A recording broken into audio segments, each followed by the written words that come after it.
Hi everyone, Florence Theriault here again from Theriault, ready to show you the Trudy Butler collection of wonderful Madame Alexander dolls. I have here with me today Bruce DeArmond, who is a specialist in the Sissy dolls and other dolls of Madame Alexander, and I want to tell you just a bit about him because he's going to be helping me go through and admire and point out some of the special features of the Alexander dolls. I hope some of you who are watching are not Alexander collectors per se, but you just love dolls. And I want to point out to you how Alexander dolls are a really important aspect of what you should include in your collection. You may not specialize in them, but you need to have a few examples in the broader picture of what dolls are. Now, Bruce, when I met you, all right, and I recognized immediately your fascination with the Sissy doll and your knowledge that you spoke, I was intrigued because you pointed out so many wonderful things to me. I've learned subsequently you are many decades, I won't say how many, collector of Alexander dolls, that you had begun with. Your mother was an antique doll collector and you had your interest in dolls in that, so take heed, those of you who are antique collectors. And then you kind of bumped into a Sissy doll and you became quite fascinated with it, and the years went by and you evolved into doing photography of the dolls.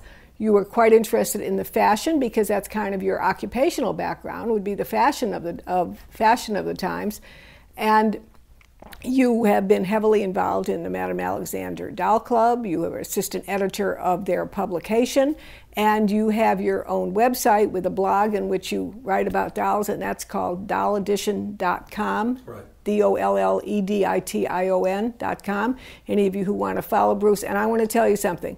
I don't think anybody competes with Theriault photography, but if anybody did, come close, sometimes surpass, it's this man. So if you just want to see dolls in their beauty, go to his website and you will enjoy learning more about dolls. Very, very knowledgeable. I think as the day goes by, the kind of things that he talks about and the commentary he makes will speak for itself. So we're just going to kind of jump right in to be talking about Madame Alexander dolls. Now, you know, you and I have been talking for several months now about why people who collect antique dolls might also want to have a Madame Alexander doll. Right. And I've been developing this theory of these two great doll makers, one in the 1800s, one in the 1900s. The 1800 person being Emile Jameau, the 1900 person being Madame Alexander, and how in many ways they are very, very comparative in their careers, in how they impacted the market, and how they chose to present their dolls. And I kind of wanted to go into that today. Tell me about your perception of the Alexander Sissy doll in particular, or the Alexander doll as a fashion model, because that's an important aspect of them. Well, those who follow Madame Alexander know that fashion was a big part of her life, and I think she probably got really intrigued, carried away with the new look, which was launched by Christian Dior, which totally revolutionized fashion in Europe and America.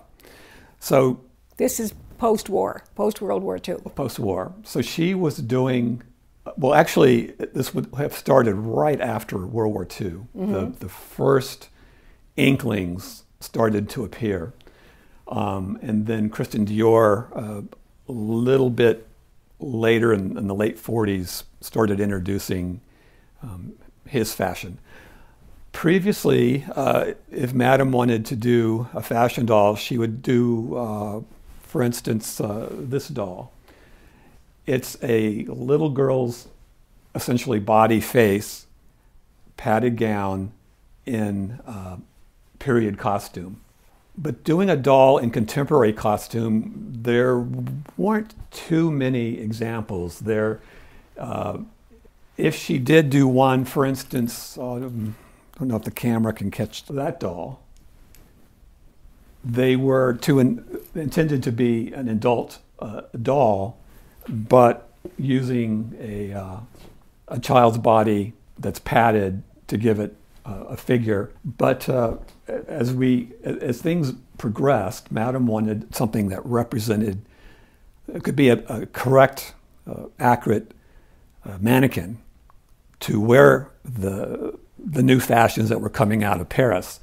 So Sissy evolved. So this gave... So you mean the doll that you pointed up there, the ballerina, she was actually, her concept before she was costumed, she was a child.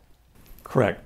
But her presentation began to be an adult. And, you know, when we were working on this collection, you were pointing out to me very often, you'd go up to it, it's kind of smart, Alec, and fresh on your part, but you'd go up and touch their little breasts and see, oh, this one's padded, this one's padded. And that's how she evolved into the Sissy, by taking the child body and making costumes specifically for the doll that would have the padded bosom. Right. Now, Sissy came as a mannequin with the correct proportions. And one thing about the fashion of mid-century contemporary fashion was it needed a very specific form to fit on properly.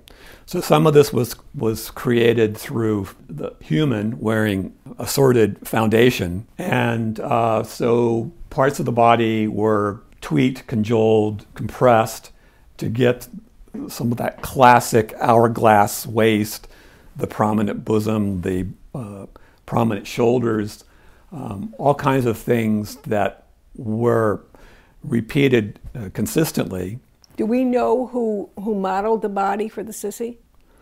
No, it's kind of a foggy area, but around 1953, 54, because it's an ongoing process to develop something as out of the box as this. So it took a little bit of time, and but regardless, the doll was ready for the 1955 Toy Fair, where she was first introduced specifically as a young adult with a full-figured body, which was very controversial. Some people buyers felt that this was not an appropriate doll for children.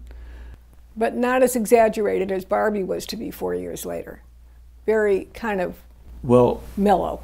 Correct. Barbie had to take it one step further, but again, her body type worked with the fashion that was coming out at that time. Mm-hmm. I think a lot of people don't appreciate that at this point in time, and you correct me if I'm wrong, all right, please jump in. Her dolls were being entirely made in the U.S. The designs were being made, the plastic, the body design itself, the molds for the body, the plastic being poured, the body assembled, all done in her own factory in Harlem at that time. Is that correct? Well, one of the great features, as some people actually look at these dolls as American art, but is an American product. Now, the factory, I believe, the molds, things that were poured, were in a different part of New York State.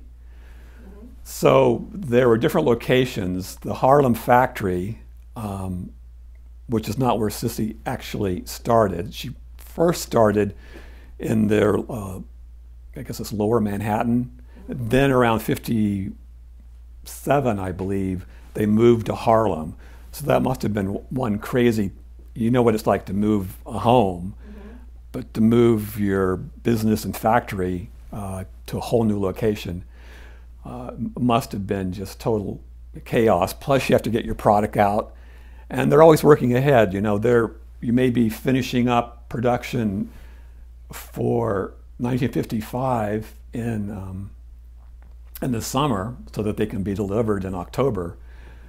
Then you're jumping into the 56 dolls. So anyway, it must have been this was crazy. Never a major company size-wise in terms of employees or size of the building compared to what we think as, I mean, we probably tend to think of the Madame Alexander Company as a big factory with thousands of workers and things. That's not what it was at this point. Am I correct? Correct. Now for Harlem, we're in the 1950s again, folks, just to bring it back. It was one of the biggest employers in that neighborhood of Harlem, but she was not trying to compete directly with giants like Ideal and the big guys. So she had to do more with less people. Okay, and as I understand from everything you've taught me and things I've read, and my good friend Rodney Waller, who has helped me so much and inspired me so much in these dolls, she really worked closely with all of her people to try to train them, to find out what their skills were. And she was herself, you going back to the fashion world you started talking about, she was kind of a Miss Fashionista herself. Am I correct in that? I mean, she loved fashion. Absolutely, in capitals. She loved fashion. She loved it in children's fashion, and she loved it for herself. And I think Sissy gave her this unique opportunity to be primarily a fashion designer, creator, in miniature, but to keep catching it, reflecting it as it was evolving in her world, she would then translate it for Sissy. And there was so much happening in these 8 years that Sissy was being produced in fashion, that is part of her fascination in collecting Sissy is how it reflects so many different aspects of fashion. Now, when I talked before about how I keep comparing her to Emile Jameau, Beatrix Alexander, the two, and one of the things about Emile Jameau, and you tell me if this sounds familiar to you, in his factory, complete control, all right? The bodies were made and assembled there. The costumes were designed in the studio at the factory and were made there. He had the wigs made there. He eventually brought in, they had the glass eyes, he brought in the glass eye maker, and the eyes were made there. And the packaging was made there, the boxing. It was a complete unit. And I get that kind of sense of her, that she wanted to have this control, this complete control, so she could see everything that was going on at any time, and would it be able to produce the quality of product that she wanted. Would you agree with that? I think quality was one of the things that was the top of her list. And part of being able to do that was to be hands-on, to be on the floor, to be constantly involved, to keep that quality to where it was set and not falter. Well, one of the things I was amazed at, let me stop for a minute and tell you about Trudy Butler. Since I've been working on this collection, I have been astonished at how many people have called me and said, oh, that Trudy Butler collection, I wondered what happened to that collection. I remember the years that she was collecting. She was like an icon among all of the Madame Alexander circles, because she had such impeccable taste and she was always seeking out the finest styles. So great respect for her, and I will tell those of you who are looking for them that these are dolls that you may, a collection in its totality, you may wait another 2 decades before you'll see another one as complete and fine in quality as this. And one of the things that kept striking me about them was I kept looking at their complexions that are just fabulous, and I want you to tell me about something about that in a minute. I'm going to ask you to point out a few things. But the other thing were the wigs. Incredible. I never paid attention to how many different styles there were. I suppose you could probably narrow it down and say 10 styles or whatever and give particular names to them. But it isn't even that. It's that every one was assembled with such meticulous care. And I mean, I can imagine that, tell me if I'm wrong, this wasn't a kind of a factory line kind of thing. A woman usually would be sitting at a table and would work on that one wig. Would that be correct? That's probably more with the later dolls.